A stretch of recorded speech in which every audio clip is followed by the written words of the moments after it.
কেউ একজন বলেছিল বেটি বাঁচাও বেটি পড়াও। হ্যাঁ, এটা বলেছিল যে বেটি বাঁচাও বেটি পড়াও।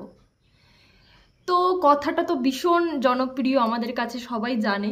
কিন্তু একটা কথা তোমরা বলো তো, প্রথম প্রশ্ন তাকেই করি আগে, মানে যে এই কথাটা বলেছে তাকে করি। বেটি বাঁচাবো, কি করে বাঁচাবো? কার কার থেকে বাঁচাবো?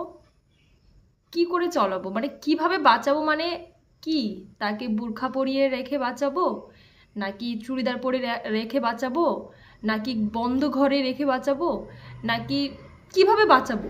তার কাছে আমার প্রশ্ন, কিভাবে বাঁচাবো? তারপরে আসলো বেটি পড়াও।